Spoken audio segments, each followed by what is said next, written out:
Olá, sou Cristina do CEFOR.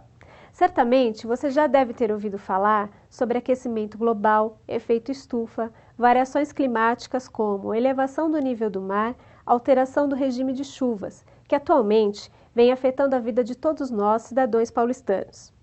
Cada vez mais é preciso dialogar e criar estratégias junto à sociedade para mudanças dos nossos hábitos de vida. Neste contexto, o governo do estado de São Paulo estabeleceu uma série de compromissos com o objetivo de enfrentar o desafio planetário sobre as mudanças climáticas e o aquecimento global. Com isso, induziu que esse tema fizesse parte da elaboração dos diversos planos setoriais das diferentes secretarias. A Secretaria de Estado da Saúde assume este compromisso, inserindo este tema como eixo transversal nas diversas ações que estão sendo elaboradas em nosso plano estadual. A seguir, convidamos Cristiane, da Coordenadoria de Controle de Doenças, para nos trazer mais detalhes sobre o nosso papel no enfrentamento deste desafio.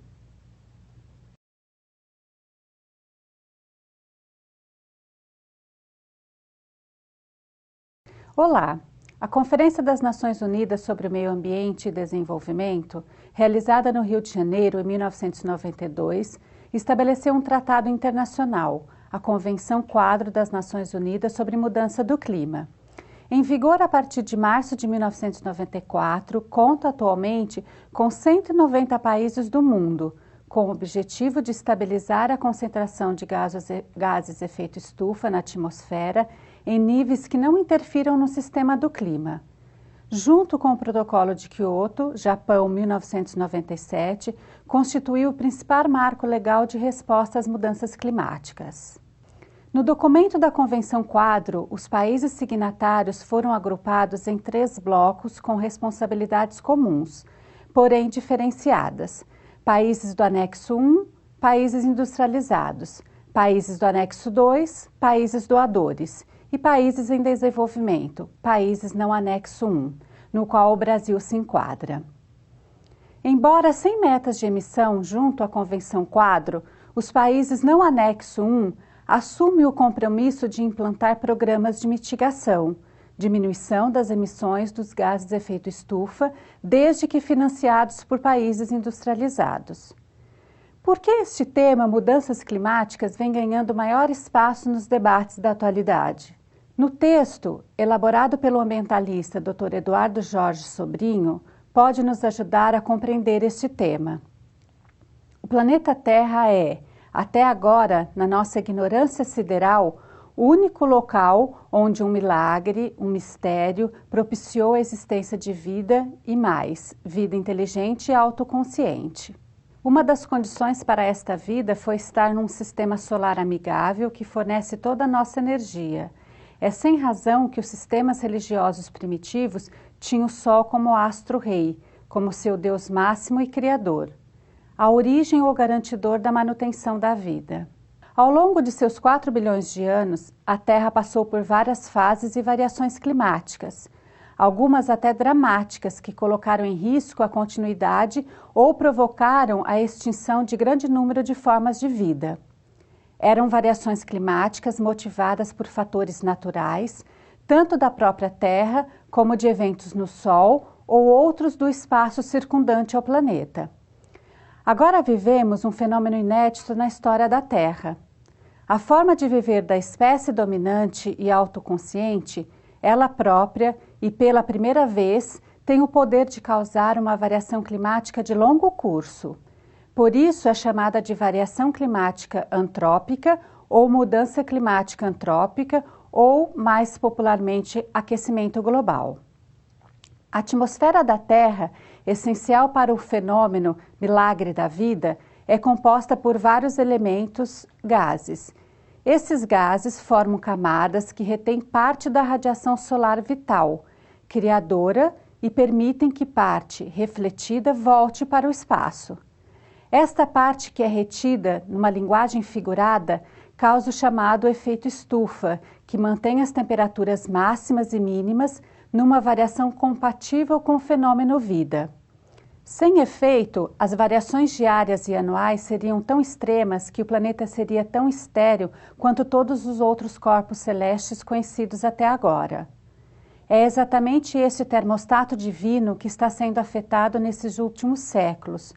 É disto que trata a Organização das Nações Unidas com sua campanha mundial de esclarecimento iluminista sobre a necessidade de mudar nossa forma de viver para fazer frente ao desafio planetário do aquecimento global, mudança climática.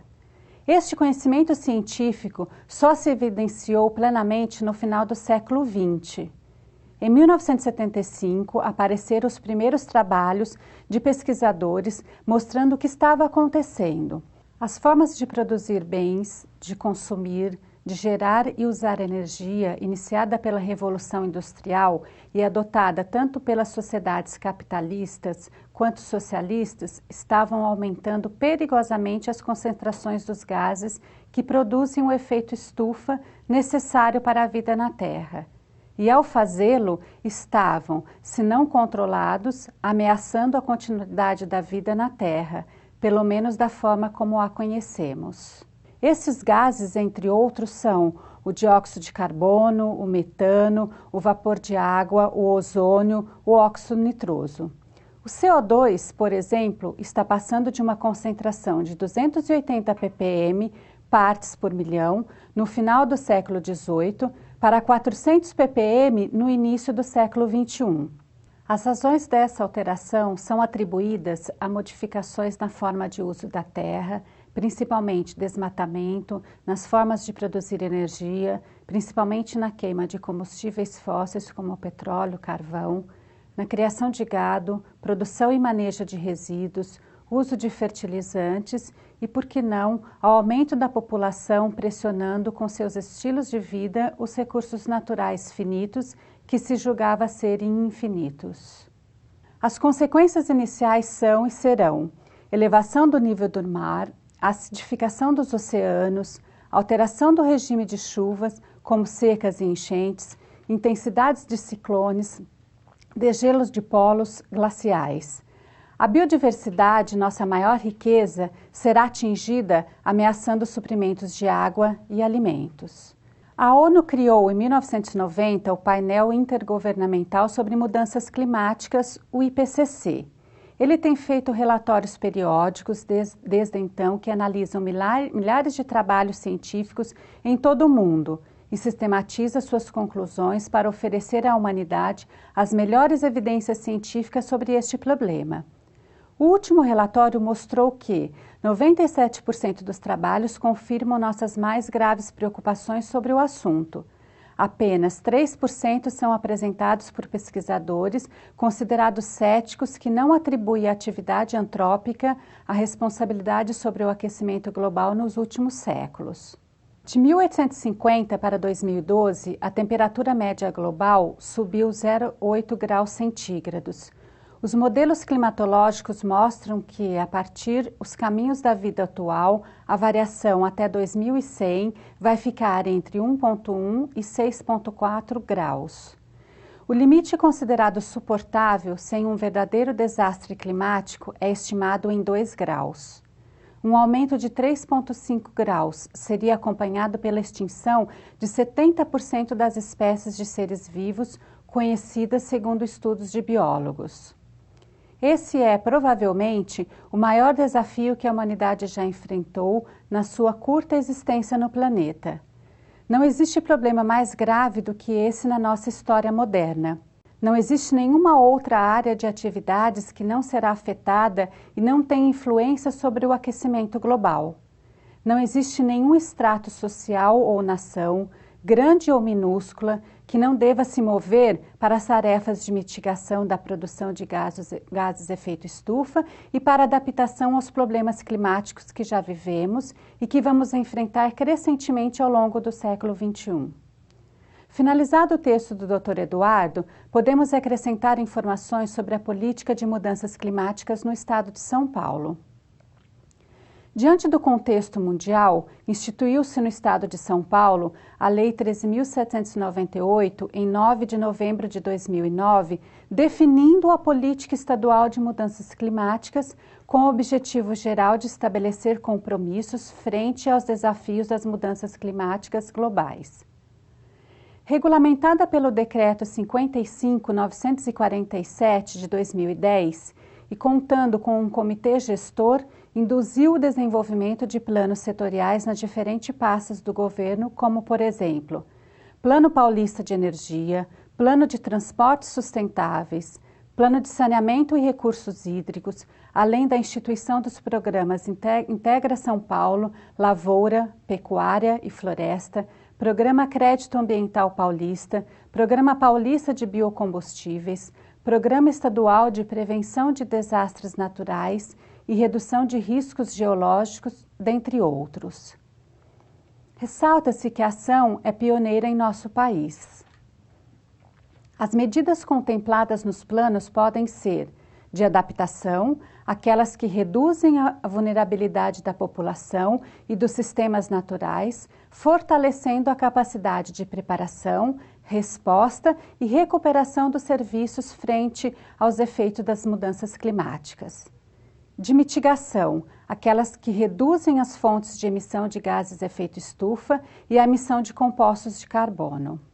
Neste ano, a Secretaria de Estado da Saúde, integrante do Comitê Gestor da Política Estadual de Mudanças Climáticas, através das resoluções 11 e 38 do secretário da pasta, definiu um grupo de trabalho para desenvolver o plano setorial específico.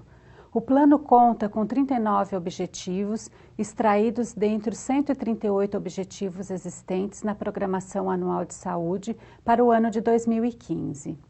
Os 39 objetivos têm ações e metas relacionados com a atuação da área da saúde nas mudanças climáticas. Podemos citar, por exemplo, ações comuns a todas as coordenadorias que trarão impactos positivos. Utilizar etanol em 100% dos veículos da frota da Secretaria que não utiliza diesel, aplicar as orientações da cartilha do uso racional da água elaborada para as unidades da Secretaria, otimizar recursos, transportes e diárias para a realização de reuniões, oficinas, com uso preferencialmente de tecnologias à distância. Desenvolver eixo temático específico sobre mudanças climáticas no próximo Plano Quadrienal, 2016-2019. A construção do Plano Setorial para a Política Estadual permitiu a inserção da temática nos sítios de planejamento já consagrados na pasta e vislumbra-se a possibilidade de ampliar gradativamente o desenvolvimento das ações, de adaptação e também de mitigação, com benefício para todos.